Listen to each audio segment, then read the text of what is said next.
Stay tuned for Truckers Life Radio, coming up next on tncradio.live. Welcome back to Truckers Life Radio with Ron Fraser, right here on tncradio.live. Catch Landline Now every night at 11 p.m. Eastern Time, along with an encore presentation weekdays at noon, right here on tncradio.live.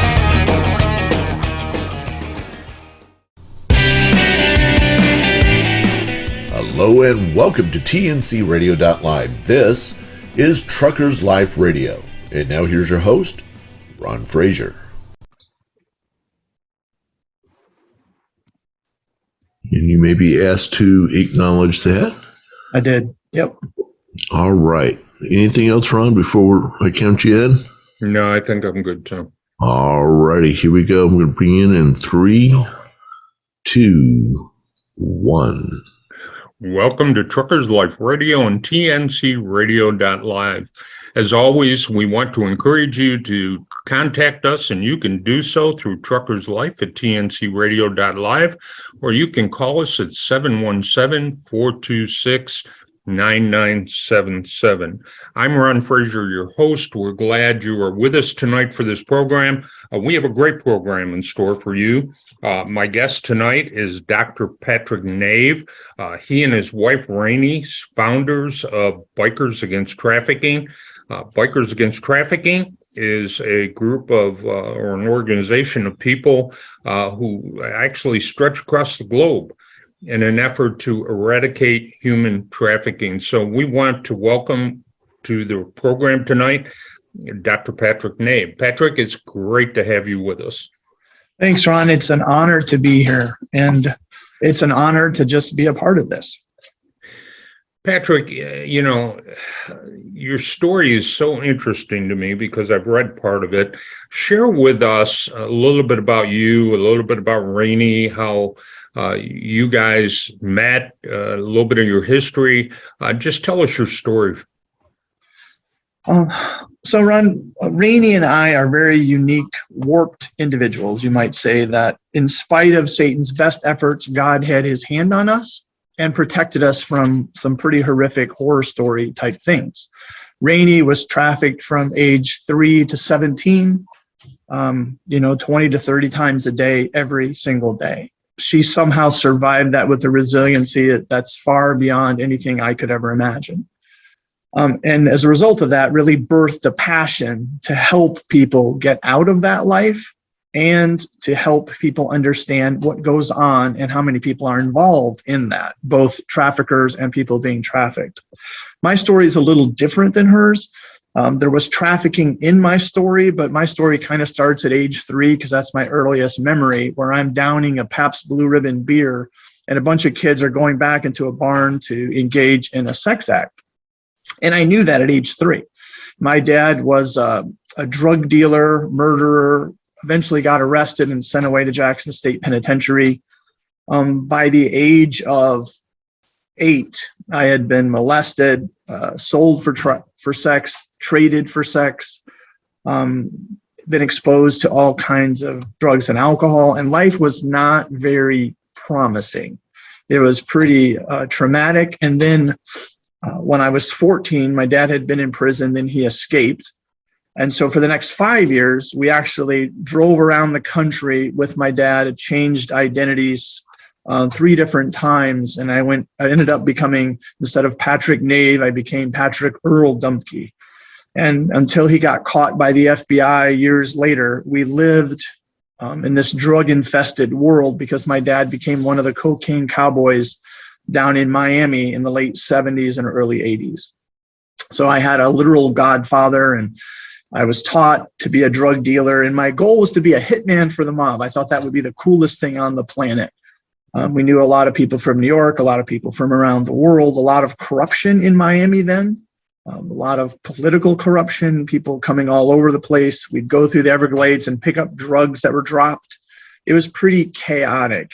In the midst of it, there was people doing anything and everything. And because I was, thought I was so smart, I thought I could kind of pave my way and take advantage of all kinds of people, and ended up being trafficked to Canada and had to escape that as well. So pretty much any kind of trauma you can imagine, my wife and I have gone through. They talk about levels of trauma being color, right? So level white, yellow, orange, red, and black. If you have a level white trauma history, that means nothing really bad has happened. And so, you wake up in the morning, you're pretty calm, you're pretty cool, pretty collective, pretty optimistic. If you're level yellow, you wake up in the morning and you know that, the likelihood that something bad could happen is there, but, it probably isn't going to happen. And so you can still function pretty good. Level orange is where everything changes. Level orange, when you wake up that something is going to happen today. You don't know what, you don't know where, but that hypervigilance in your brain is on full alert and you're constantly scanning. And so it takes a lot of energy. You're on edge. You have a lot of stress hormones in your body. And that's where I am even today on a good day. So my wife and I live in that orange, but then if you get triggered, you jump up to level red, because level red is where you identify the target. That's the threat. I see it. So if you have an appointment that that's stressing you out, that's the threat. If you see somebody and it triggers you, that's the threat. Level red is you see a threat and you respond to it and your body does what it needs to do. And level black is you see the threat and you can't escape the threat. So your body now will do its natural thing. Your parasympathetic or sympathetic nervous system will kick in and you'll either fight, flee, freeze. You'll do something, but not because you're thinking about it, but as a reaction. So because of the type of world in which we grew up, and even as young adults, it was pretty traumatizing. Then, to make matters worse, there was the element of God. My dad was the youth pastor, basically, at our church, and everybody loved him. But he was, he disciplined us with a horsewhip. He would throw knives at us. One time he emptied a 9mm Beretta at me, and I truly believed that I was dead. But somehow he emptied that whole clip right at me, and God didn't let those bullets hit me. And so I knew, even in the midst of incredible trauma, that somehow God wasn't getting me out of it, so that would make me quite angry. But I also knew that somehow God was sustaining me, and it was very confusing. When I finally got out of that life and ended up going to college, I felt like the only reason I was alive was that God had, quote, protected me. And so I felt like I was supposed to be a minister. But my view of God was kind of like he was up in the clouds, sitting up on a cloud, had a lightning bolt like Zeus in his hands or Thor. And if I got out of line, he was going to fry me. So I went from being molested and abused in every sort of way to crying out to God without really knowing I was crying out to God, for God intervening in my life, and then me trying to serve God, but terrified of God. So I remember one night my jaw was shattered from just a flag football incident, and I was in the hospital, and I felt like God had zapped me yet again, that somehow I had stepped out of line, and I was terrified of God. And I kept thinking, if this is the God that is supposed to love us, man, something is really messed up. So coming out of the world of being trafficked and sexually molested, right, myself and my wife, one of the big elephants in the room was the role of God, because we cried out. I mean, one time I tried to make a deal with the devil because I thought, well, somebody's got to have power. And thankfully, God didn't really let that happen. But when you cry out and you go through incredible trauma and you're saying, God, help me, spare me, get me out of this, and God seemingly is silent, it's really hard to believe that he's a loving God. The idea that he sent his son to die and to save us, that's really hard to grasp when you're in the midst of this incredible, incredible trauma. So from an early age, I developed all kinds of anxiety. When people would jump around or make too much noise, right, it would just send me into a fit. Even now, if I go into a restaurant, I have to sit with my back to the wall. Otherwise, I'm really highly anxious because I just don't know what will happen. Being around all the people that I was around, it can create a mark on your head. It distorts everything you know of reality. The good guys are the bad guys, because when my dad escaped from prison the first night, we ended up in like a Denny's restaurant. And we had changed our name to Kulwicki that first night. And I was trying to memorize it, Kulwicki, because I thought, man, if a cop stopped me and I had to spell my name and didn't do it, my dad would go back to prison and be my fault. So it was just overwhelming. And we went into this restaurant and there were all these police officers. And I just knew they could tell we were guilty. I knew that this was going to be this Bonnie and Clyde kind of shootout and I was going to die. Over and over and over, I felt like I was going to die. When we lived on the run for years, we lived in Las Vegas and, my dad couldn't work. No one could work. So we would go to McDonald's every night and go to the trash bin out back. And we would go in and take the old food that they threw away, which is where I got the sickest I've ever gotten from food poisoning. Because if you eat old hamburgers, let me just tell you, it doesn't sit well with your system. But that's all we had to do to eat. We had to find food. There was my dad, my mom, my older brother, who's 4 years older than me, myself. I have a brother 2 years younger than me. And then we had a baby brother that was 9 years younger. And so we lived in this 17-foot travel trailer, hiding out from the law and from people. No friends. You couldn't talk to anybody. You knew that any day now, the police were going to get you. And the police were bad. Anybody that represented law enforcement was bad. The criminals, they were good. They were misunderstood. They were, they had to do what they had to do. No one believed them. It wasn't really that bad. And so there was a distortion of everything. So my world of being trafficked, of being sold for sex, of being molested, of being abused and beaten, it created this incredible distortion of reality. And that distortion of reality in me and that distortion of reality in my wife comes together. And that's how we birthed Bikers Against Trafficking. We wanted to be the hands and feet of God. Mm-hmm.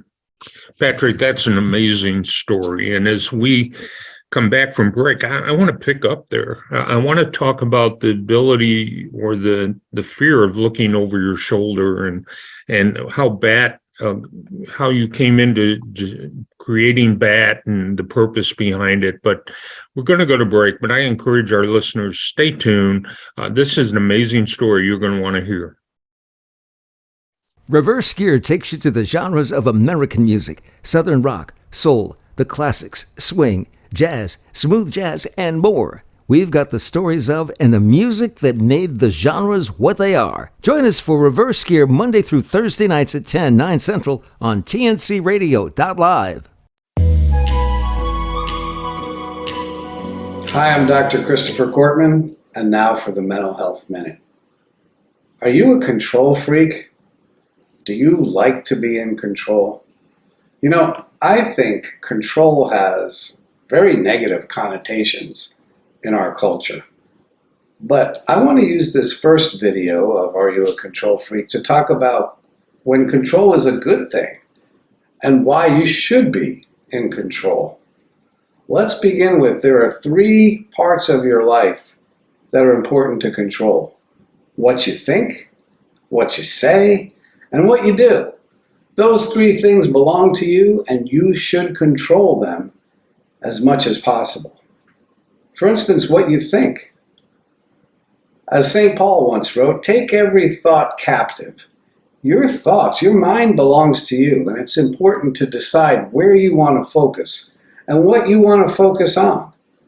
So the research says let's focus on things like positivity and optimism, like gratitude, like letting go of negativity, forgiveness. The research is full of take control of your head, be mindful, be in the here and now. That's all about taking control of what you think. And what you say, you are in charge of what comes out of your mouth.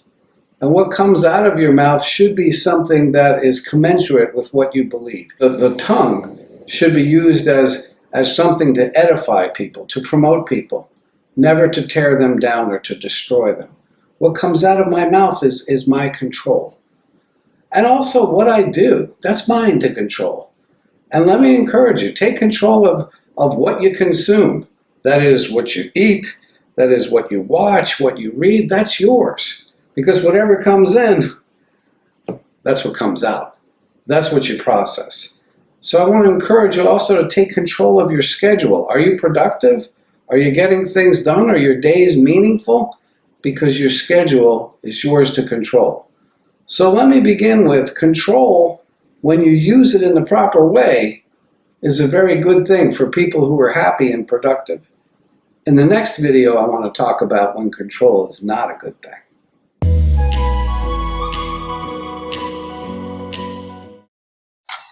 Hey, welcome back to Truckers Life Radio and TNCRadio.live. I'm Ron Frazier, your host, and we have just been hearing an amazing story from Dr. Patrick Nave, who is, he and his wife, Rainey, founded Bikers Against Trafficking. Patrick, I want to pick up where you left off. You made a comment, a number of years ago, and I'm going back quite a while. I had a friend who was part of the Hells Angels, and he fortunately and luckily was able to get out of there without losing his life. But he asked me to ride his bike back. He was in Bible college with me. He asked me to ride his bike back to his house because he got sick, and it was one of these extended Harleys. And I agreed to do that. And one of the warnings he gave to me was, don't go in this part of the town and just look over your shoulder. And I understood what he meant, even though I wanted to ride the bike. That was a little fearful to me. How often do you feel like you still have to look over your shoulder, Patrick, when it comes to your past history and all of the people that have been part of that and not necessarily good people? Well, Ron, I to be honest with you, I look over my shoulder every single day. When I walk down the street or the sidewalk, or I'm at a family event or even church, I'm constantly scanning, because the world I came out of, there were threats everywhere. I mean, my dad was very active in church. Like, there was just there was a huge criminal element. Matter of fact, I met a bunch of people that were hitmen for the mob, and they lived next door to the country music group Alabama. And I went out to lunch with one of them one day. And I said, so what is that world like? And he said, oh, it's, we only kill people who deserve it. And I said, well, doesn't your conscience get to you? He goes, no. We go to church, we tithe, we're really active. And the distortion of right and wrong, right, is so distorted. And that's the world that I sort of got launched into. Patrick, tell me how what led you to start Bikers Against Trafficking, and what were some of the struggles that you incurred as you really began to formulate what that would be and what it looks like and what kind of mission it would have? Well, Ron, I had started my career as a pastor and missionary. I was a missionary in Japan, came back, became a pastor of churches in distress, and actually was able to build up a church primarily through God's mercy of over 1,000 people. And in that church, right, you got used to doing things and being really cool. And I used to tell people that a sermon was like a work of art, and I'd paint this picture, and I was really Joe Cool up there, right? And then I started realizing every time we wanted to do something in the community or around the world, there'd be just a very few that would want to sacrifice. And it grew very frustrating for me. And I rode a motorcycle as my own form of therapy at that time. And I had ridden as a little kid. Matter of fact, when my dad first was arrested in prison, the guy that went with him was somebody that was on a motorcycle biker club that wasn't the best guy. So I'd kind of been exposed to that my whole life. So that was kind of our world. So when I was a pastor, I still had this motorcycle side of me. And eventually I felt like God was calling me to leave the organized church, because I needed to be the hands and feet of God. I needed to go where people were afraid to go. I needed to go where people needed people to be. So I just believed that if God asked me to do it, we could just do it. Like somehow he would supernaturally protect me. And so we did things that I couldn't even imagine. And because of what happened to me and because of what happened to my wife, we were determined not to be one of these groups that are all polished and shiny, although we know what we're doing. We wanted to be a group that was known for doing, not talking about doing. There's a lot of people that will talk about human trafficking. There'll be a lot of people that even talk about religion, but they don't do anything with it. And, I'm not criticizing them. I'm just saying that wasn't the flavor that Baskin-Robbins had for us. We needed to be the group of people that went in, got dirty, and if people looked at what we did, they would know that, number one, there's no way we could have done it. It has to be a God thing. And number two, we'll go anywhere God asks us to go. because we believe that God will do what we can't even begin to imagine that he could do. So that was the birth. My wife and I decided we had to do something that was different, that was hands-on, that if we got a call, you marched, you did it, you had to show people who Jesus was by our actions. Patrick, you talk about going anywhere that God would have you to go, and yet you have this anxiety, this look over your shoulder kind of fear. Being in an organization like BAT, I would think would give you more visibility than the average person. Have you found that to be an issue? Have you found things from your past to come back and haunt you because you're out there, you're visible, you're not only not doing what you used to do, but you're fighting hard against that human trafficking aspect of what's going on out there? Yes, we have come into contact and stuff with people that were less than positive, let's say. And every time we think about going and doing something, I have anxiety. The difference is it doesn't stop me from doing anything, because I know the minute I step on whatever that mission field is, God just somehow gives me this peace, which he does, which is really strange to me. I don't get it ahead of time, but when I get ready to go, I'm there. It's different. So I just believe that's one of God's mercies, and maybe that's my thorn in the flesh to keep me humble, because I know I can't do it without God. Tell me a little bit tell our listeners about BAT. What are some of the things that you do? What are some of the things that you provide for people who are either being trafficked or are in trafficking situations, or are the buyers? We realize that human trafficking is fueled by addiction to pornography, the buyer, and but you minister to those guys, as I understand it. So you really deal with those who have been in it and the care end of it, and you also deal with those who have the addiction. Tell me what else BAT does. Well, because of everything and morphing through my years in ministry, I got a master's in psychology as well as divinity. I got a doctorate in therapy. I'm a licensed mental health counselor. I'm a master's certified addiction professional, and I'm a diplomat in clinical trauma counseling. So I tried to expose myself to the world in which we worked.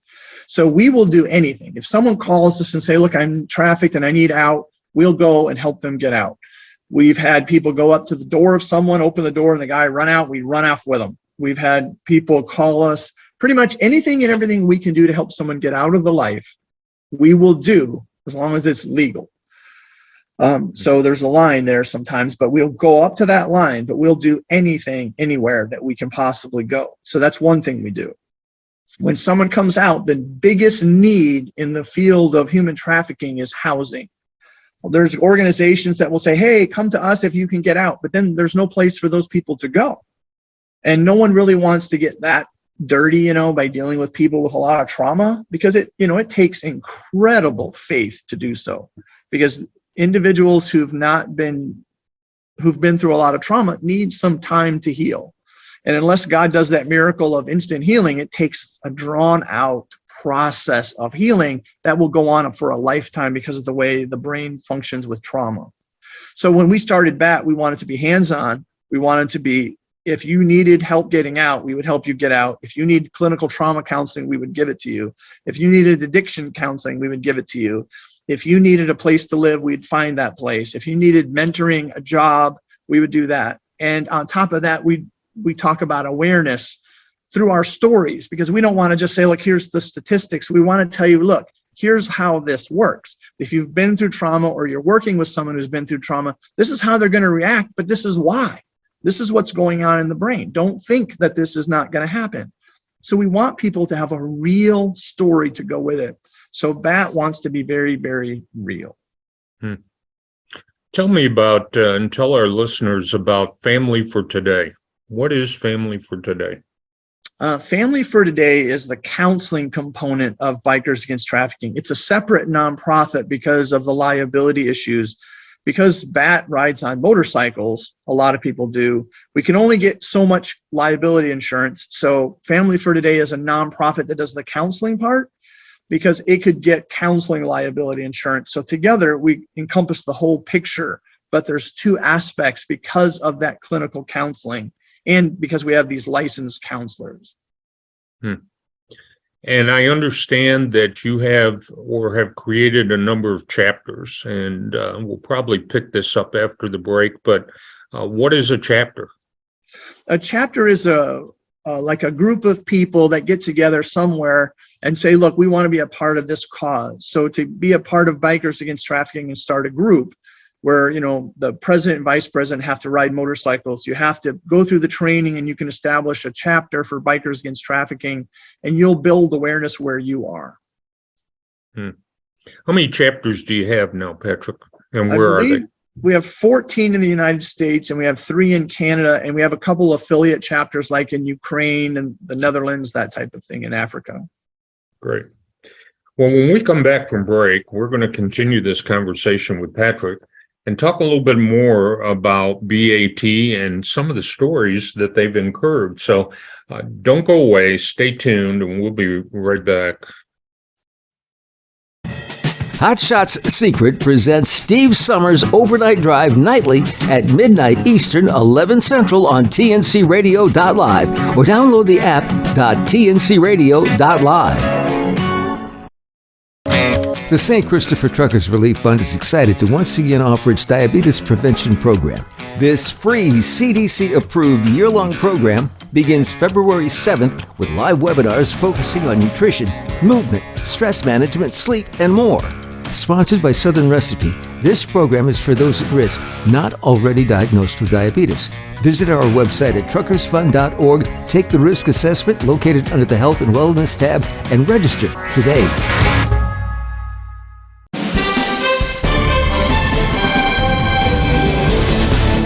There are many different job boards for truckers. Why use the job board on thetrucker.com? There's several reasons. Thetrucker.com's objective is to help professional truck drivers find quality truck driving jobs and to help trucking companies find quality truck drivers. Thetrucker.com has the most comprehensive listing of truck driving jobs and job resources, and new and existing job listings are updated regularly. TheTrucker.com's job search function is easy to use and allows job seekers to search for jobs by driver type, trailer type, route type, location, company, endorsement, and experience requirements. Our proprietary application processing system, or APS, uses a sophisticated algorithm to match and automatically send qualified driver applications to the trucking company in real time. So your job application is efficiently processed and submitted to the trucking company immediately after the APS matches your qualifications to the job requirements. When it's time to consider making a change, you can find the right resources at thetrucker.com. Welcome back to Truckers Life Radio and tncradio.live. I'm Ron Frazier, your host, and we are here with Patrick Nave, and we are talking about Bikers Against Trafficking. We've been talking a little bit about the organization and what they do and how they do it. Patrick, 2 questions as we go into this segment. Number one, what else do you provide for these people? I know that you talked a little bit about people come out and they don't know where to go, and others, talk the talk, but really don't provide what is really needed or understand what is really needed to care and to educate and to help people. Tell us a little about your educational process, your training process for churches and groups and organizations and whoever you are able to do that with. And then tell us some of these stories, if you would, about the people that you have been able to minister to and what has happened with them. Okay, Ron. Well, we go anywhere to train anyone. We've gone to churches, Air Force bases, community organizations, biker organizations. We go to big, huge biker rallies. We go to events anywhere and everywhere. Our goal is to try to cast a net so that if people need something, they've heard our name or know how to get hold of us. So because of that, we're able to influence a large segment of people. One of the groups that we work with a lot is a group of kids who are in foster care who have been touched by human trafficking. The number one place where someone gets trafficked in the United States, believe it or not, is through foster care.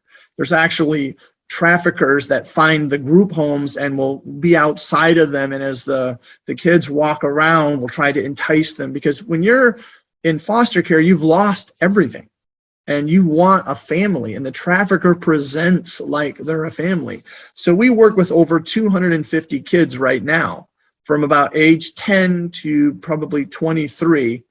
And we help them. We do the counseling, we provide housing, we are in their life. We're constantly doing things with them as well. We have 2 houses in Central Florida where some of them live, and we hope to have way more. And so that's a huge ministry all into itself. They actually asked us to come. And so the Sundays we go there and do like a little church service in a very different way, because we talk about the harsh realities of where's God when you're trafficked, where's God when you're being abused, and really get them to see that. And as a result, they get to see a different side of God that I think is just a blessing. So that's also kind of what we do. Now, Bikers Against Trafficking itself does a lot of training. There's training. So we have a TikTok that's called Dr. Patrick Live, Dr. Patrick Live, that talks about mental health, addiction, and human trafficking. There's a YouTube that's also called Dr. Patrick Live, where there's training on it for mental health, addiction, and human trafficking. And we do periodic trainings that we put on Facebook and sometimes put on our website.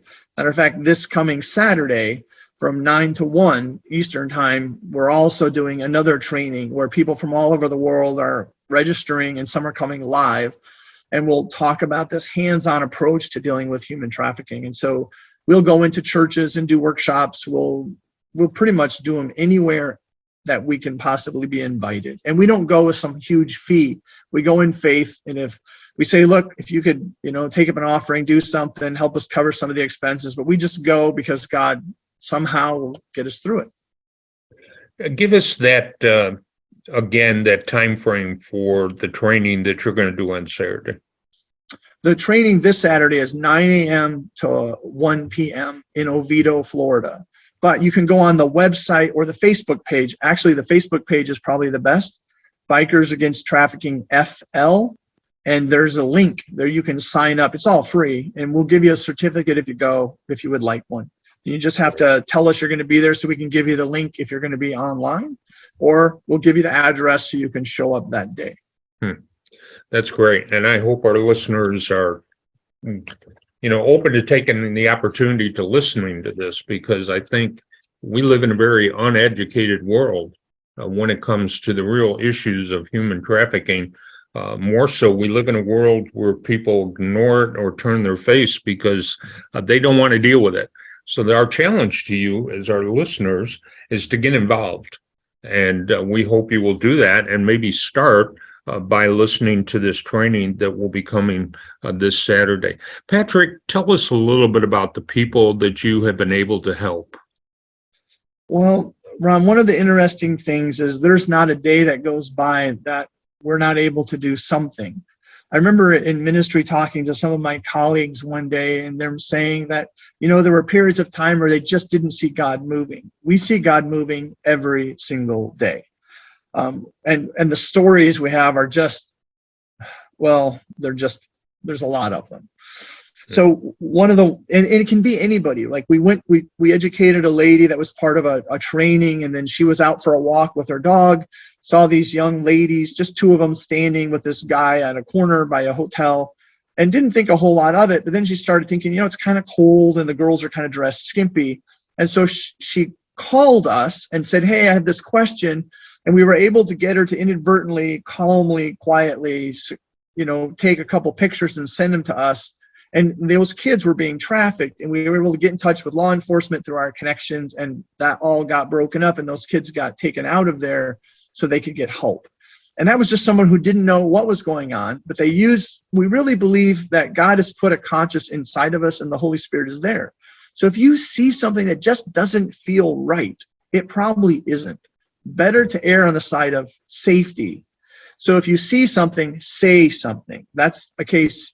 We go to Sturgis, and when we were in Sturgis, matter of fact, one of the most horrific memories I have is we were out in our booth on Duval Street, and a motorcyclist came by that was probably in his 60s, big Harley, and there was this like probably 12 or 13-year-old girl behind him. And when she passed by us, she turned to us and mouthed the words, "Help me." And then she was gone. We got on our bikes. We tried to do everything to find them. We never found her, and it terrified us. So when we went back to Sturgis the next time, we had people with bikes ready to roll if we saw something like that. And sure enough, we did. We were able to get a boy that was being trafficked behind a motorcycle. We were able to get him out of that. We were able to stop this limo that was cruising up the street, recruiting people to be trafficked. And so because we're much more aware, we had people aware and following us on the Facebook feed, they could tell what was going on. And so we found a house where people were being trafficked. I mean, it's unreal what you're able to do. And that's just in a big community of Sturgis, which if you've ever been there is just insane, 500,000 people. But in the midst of it, you can make a huge difference. So we have examples like that. We have examples where we were called to people's houses to get them out. And we had to go up there, take somebody, get them out, get them into a different state, get them safe, eventually brought them down to Florida and put them in a home where we could help them heal. And so we get calls every day for people to get out. Patrick, I saw a statistic on your website, and it just blew me away. It said that 78% of pornographic images depict children under 12 years of age, with the majority being under 8. Is that true? It is true. In the world of trafficking, the younger a child looks, the more valuable they are. Because when someone is a sex addict, there's two things that give them incredible hits of dopamine in their brain. That's a sex act doing something they really like, and a sex act doing something that really repulses them. So you find a lot of people falling into things that no one would normally fall into. And as a result of that, they get hooked, and that disease and that illness goes far beyond. And so we work with a lot of people who've been taken advantage of as a child. But then on the other hand, we also have another group, and I'm the only therapist that does this of all of us. If someone was a trafficker, or they were a buyer, or they are a sex addict, we have another program that we work with them, because our goal is to allow them to heal, in hopes that if they heal, if they gain some awareness, if God does a miracle, they won't reoffend. But it's the hardest thing, because when you go in to talk to someone and you know what they have done, everything within you wants to take the vengeance of God away from God. And so it's a whole different faith venture all unto itself, but it's worth it because God can do miracles. And we've actually seen some of those. Yeah, we truly have a God who can do miracles. And as you bring us through this, story of what you've been doing and what's been happening, again, I'm just reminded of the difficult situations that some of our young people see. And most people don't believe it's happening in their community. Most people don't understand that this just isn't something in the dark, deep places of the inner city.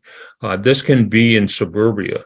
This can be just about anywhere. We know that with our trucking community that we minister to and we work with, truckers have often been key in rescuing a young man or young woman or a young child who's been trafficked, because they have that training, they have that awareness. So we're going to talk a little bit about that in the last segment, but we need to go to break. So stay tuned and we will be right back.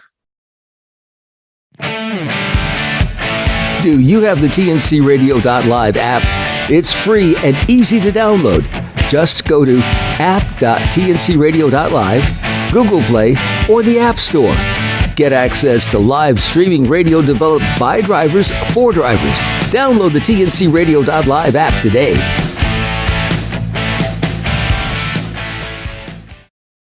Ready for the power of positive?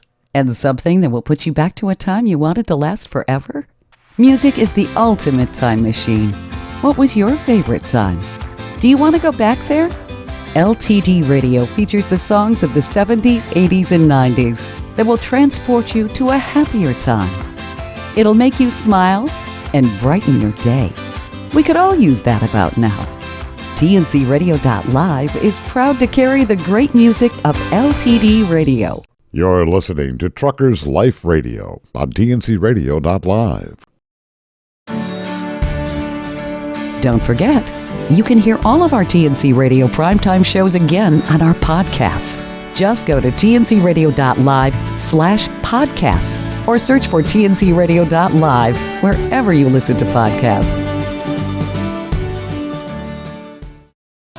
Welcome back to Truckers Life Radio and TNCRadio.live. I'm Ron Frazier, your host, and again, we're in our final segment here with Dr. Patrick Nave, and I definitely can see this is a program we're going to have to do again very soon. But you're breaking my heart, Patrick, when I hear the stories about young people being trafficked, about people on the back of motorcycles.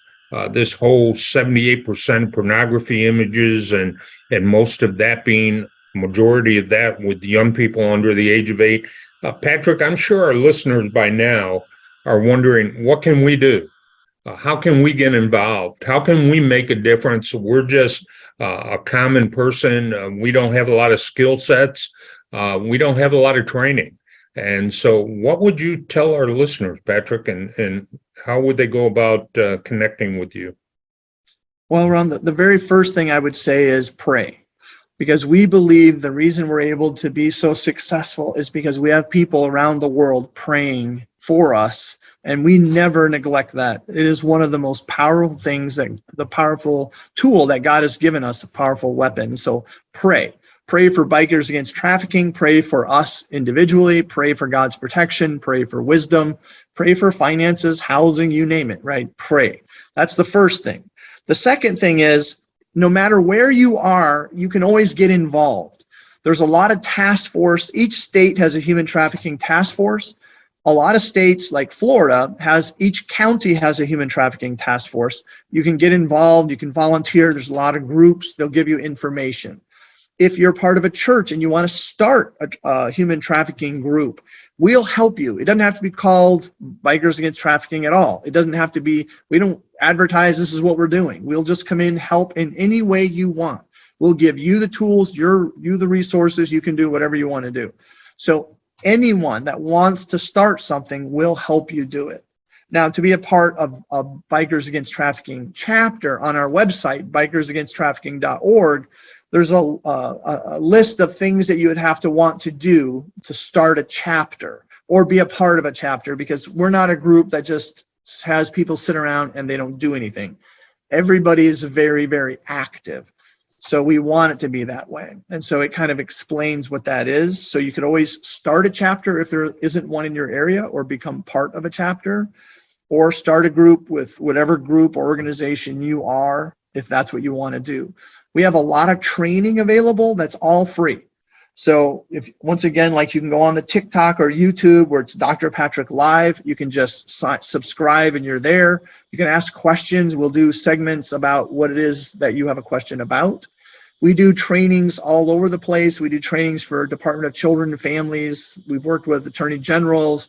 My wife is one of the chief trainers for the United States Marshal Service Missing Child Unit. We'll go anywhere to educate anybody and help them in a very real way, not just blanket statistics. So we'll give you the tools that you need to make a difference. Part of that is understanding what's going on, what to look for. There's a lot of things, but there's not a cookie cutter thing. So it really is individualized training for you. So that's the training part.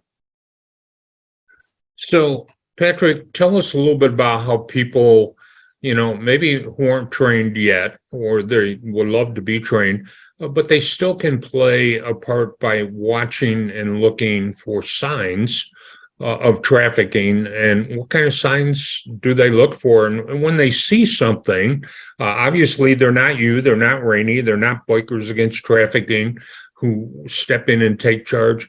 What should they do?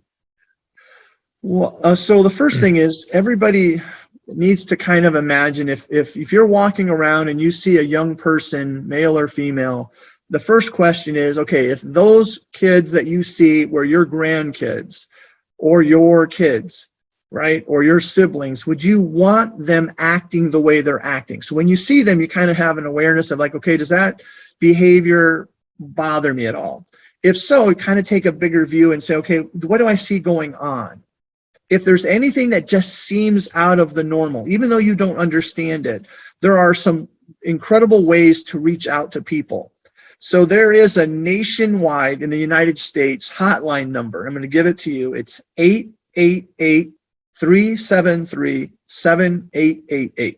888-373-7888.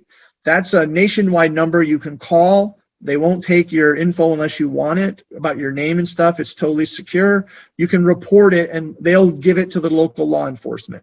You can also text HELP, HELP, to Be Free, BEFREE. So you can text HELP to Be Free. Same thing. It's a national database. They instantly start to help. If you need to reach BAT specifically, BAT can be reached at 407-300-8971. 407-300-8971. And we will do everything within our power to help.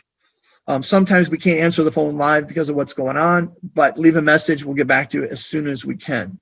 So there's different ways that you can reach out. Follow our Facebook page, Bikers Against Trafficking FL. Every chapter has an individual Facebook page that you can go to. If you just search Bikers Against Trafficking, a lot of states have their own. Mid-Florida has another one. You can look at it, and a Space Coast chapter in Florida. So it gives you a lot of training, a lot of opportunities. Some of our groups in Canada have done additional training. One of them we've put on our website, bikersagainsttrafficking.org. And we're constantly partnering with organizations to make a difference.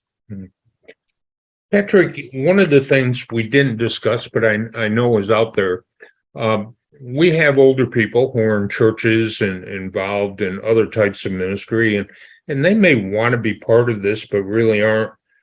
That's not their, they don't have that drive in them. They're older.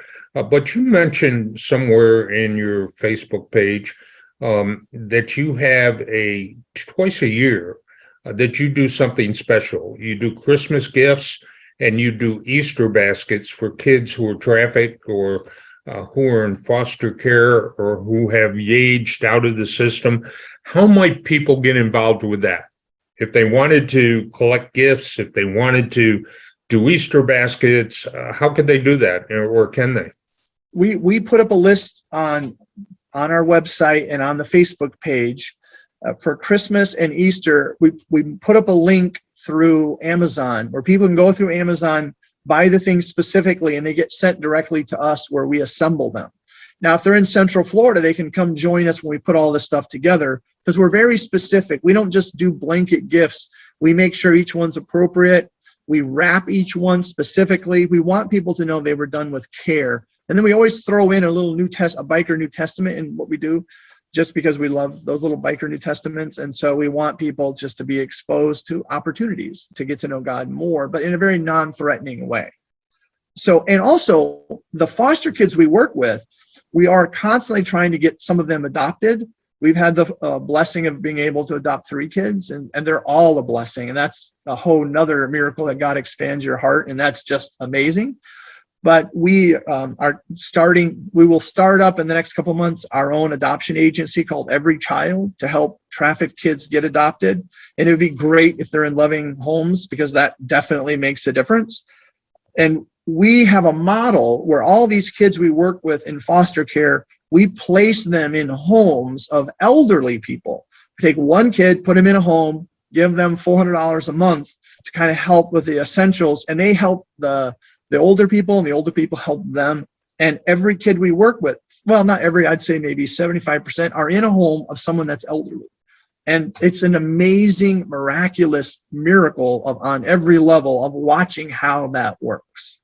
So age is not a thing. It's just a figment of the imagination. Hey, Patrick, in the last few minutes we have, you talked about the adoption agency. Give us the name of that again. And also, one thing we didn't mention is how can our listeners give to you financially? Is there a process or a way that they can donate to the work that you're doing? Maybe they physically can't do part of it, but they have the financial ability to give. How would they do that? So the adoption thing is going to be called Every Child Adoption Agency, and I'm working through the paperwork with the state, but in the next couple of months it should be up and running. So Every Child Adoption Agency. If you want to financially support that, you can get on the website. There's an actual link that you can donate via PayPal. You can also send a check to Bikers Against Trafficking. The address, the mailing address in Lake Mary is there. Or you can call us. We have other ways you can donate. And we can kind of give you those information as well.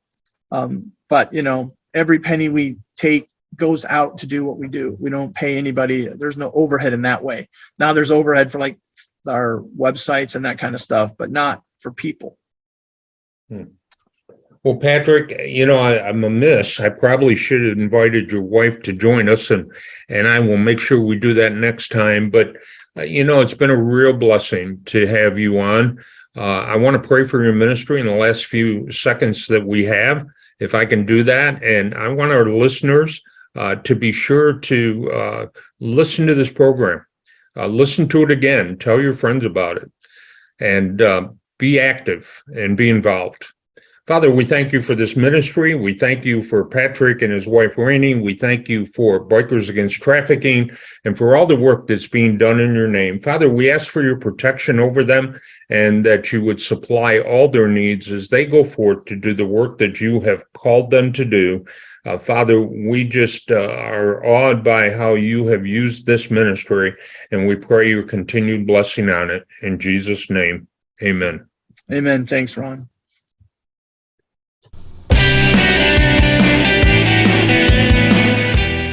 I hope you enjoyed the show. Let us hear from you. Send email to truckerslife@tncradio.live.